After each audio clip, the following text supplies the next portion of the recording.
Bonjour, il y a de cela longtemps, je vous avais annoncé que je présenterais le Gelgugji en sub-vinyle au 1,75, une échelle qui ne s'invente pas, enfin là si, mais bon.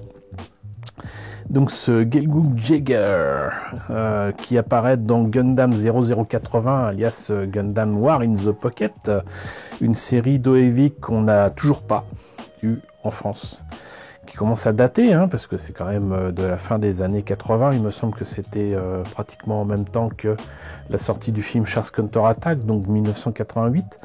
Reste que donc en vous présentant différentes maquettes en plastique ou en 144 de cette série d'OEV, je vous avais parlé de l'existence de maquettes en soft vinyle de grande taille, de grande échelle, ou 1,75, et donc j'ai le Gelgugji là sous la main. Et il est temps que je vous le propose en présentation en tout cas. Et donc là vous avez une superbe boîte, hein. Franchement vous pouvez apprécier la superbe illustration ici, façon cellulo, qui est absolument magnifique. Et on peut voir que même si c'est pas spécialement donné, 4800 yens, c'est quand même un prix tout à fait raisonnable pour un kit quasiment au 1,72. Alors certes, ça fait dans les 40 euros, quoi, 40 euros actuels. Mais je rappelle que donc ce kit est sorti donc fin des années 80 aussi, en plein boom, j'allais dire, non seulement des OEV mais aussi des produits dérivés qui allaient avec. C'était souvent lié à des garage kits en résine et ici en soft vinyle.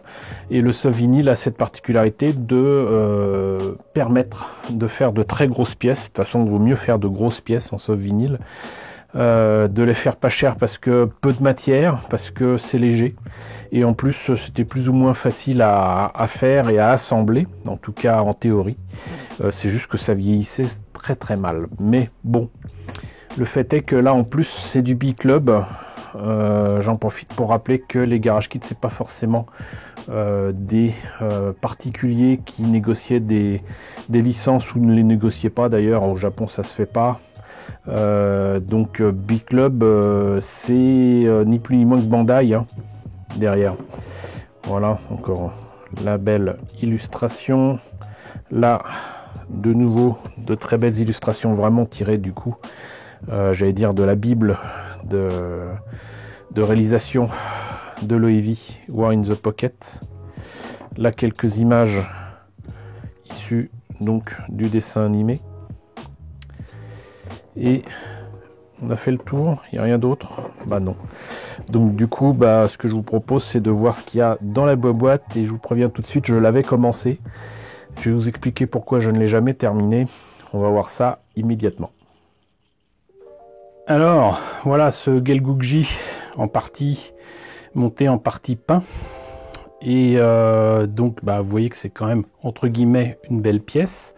Donc pour ceux qui ne le savent pas, le soft vinyle c'est une matière un peu molle, surtout totalement creuse.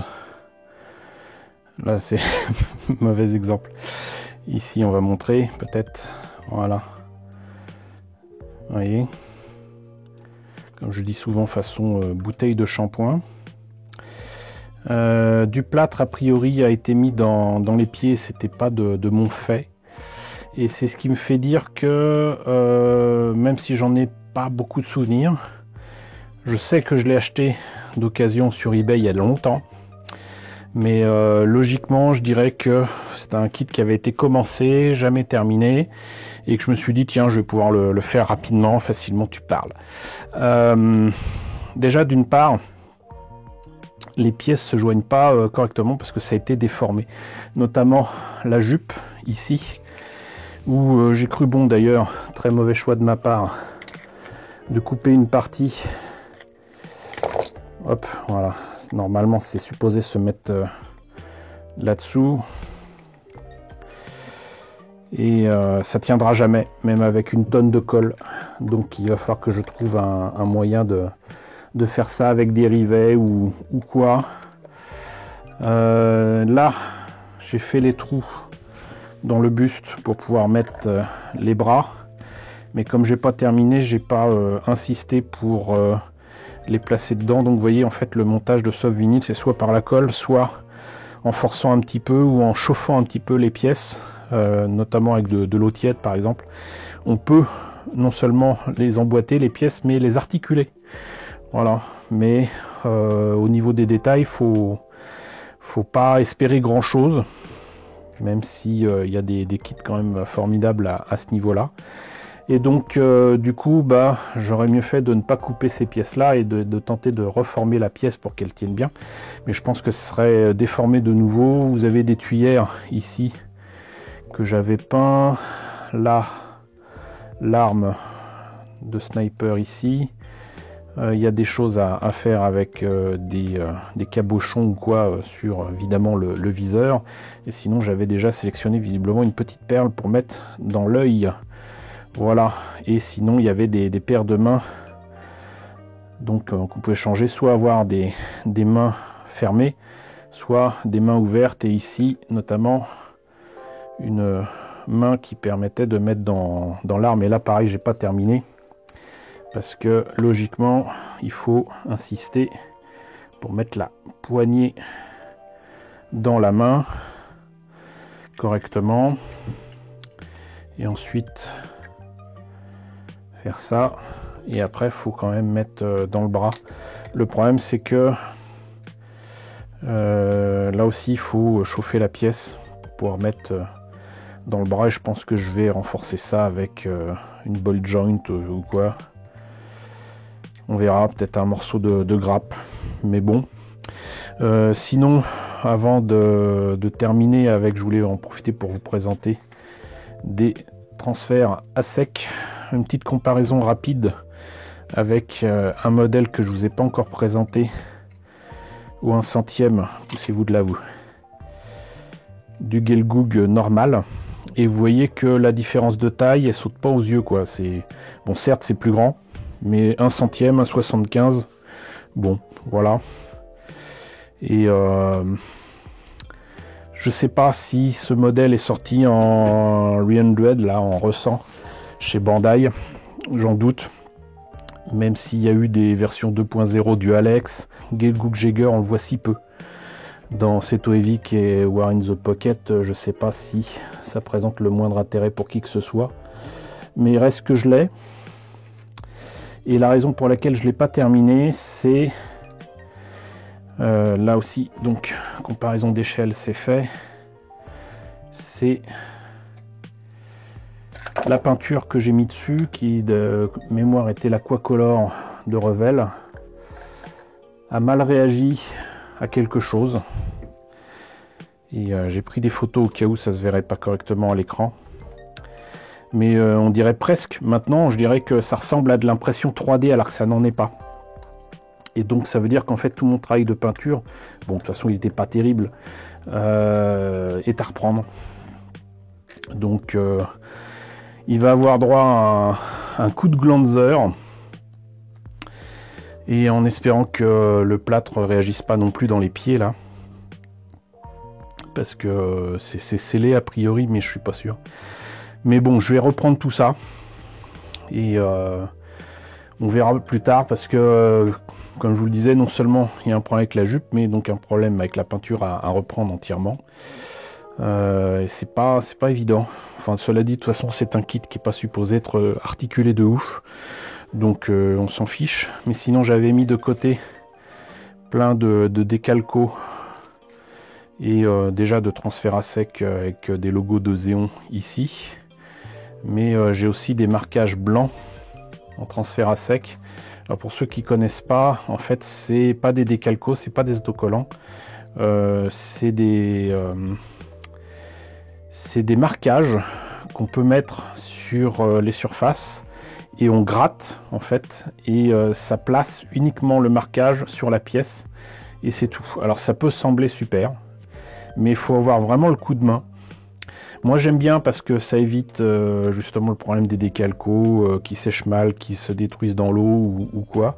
Mais par contre, si vous avez mal gratté un des trucs qui est là, et ben ça va rester sur cette feuille plastique là.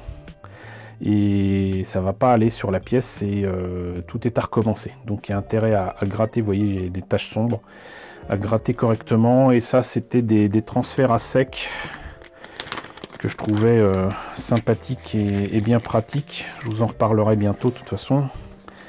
Mais vous voyez que vous avez donc ce genre de choses. J'avais utilisé ça sur un vaisseau Klingon. Et là, je pense aussi, pareil. Et de quelle marque c'était? Écrit 1,60, 1 centième mécanique data stencil. Cross Delta, voilà.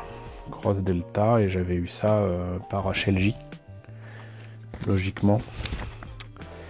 Et on n'a jamais assez de ces trucs-là. Maintenant, j'en ai plein. Mais je suis pas sûr que ça continue à se faire. Mais bon, voilà. Donc, je tenais à vous présenter ce Gelgoog Jagger en soft vinyle ou 1,75 de B-Club. Comme vous le voyez, donc malheureusement toute la peinture est à reprendre. Il faut que je trouve des solutions pour la jupe, peut-être des rivets, je sais pas, enfin quelque chose qui permettra de garder la jupe en forme, voilà, ni plus ni moins. Puis après ça sera un petit peu de peinture. Bon, maintenant je sais m'y prendre avec les soft vinyles, donc ça devrait aller, mais il faut que j'élimine cet aspect, voilà, faut que j'enlève la peinture qui est là tout simplement, et que je vois que j'essaye de deviner la raison pour laquelle ça réagit comme ça. Donc une chose est sûre, je ne réutiliserai pas de peinture Revell Aquacolor, mais il faut que je repeigne tout ça, que je reprenne tout ça, et que je me décide à le terminer. Mais vous voyez, donc entre guillemets, c'est en bonne voie, mais ça va demander un petit peu de boulot, de remise en forme et de nettoyage. Voilà, et ben écoutez, j'espère quand même que la présentation de ce Gelgoog G vous a intéressé. N'hésitez pas à me dire ce qu'il en est dans la section commentaires. N'hésitez pas à liker, c'est très important. N'hésitez pas à partager, n'hésitez pas à vous abonner si ce n'est pas déjà le cas. Coucou aux nombreux abonnés qui nous ont rejoints ces derniers temps, bienvenue ici. Coucou aux grands anciens qui me suivent depuis plus de 5 ans. Merci à tous de votre fidélité, merci à tous de votre soutien sur Tipeee et sur Paypal. Surtout, prenez soin de vous. Je vous laisse avec la liste des contributeurs de la chaîne et je vous dis à très bientôt pour la présentation d'un nouveau Gundam.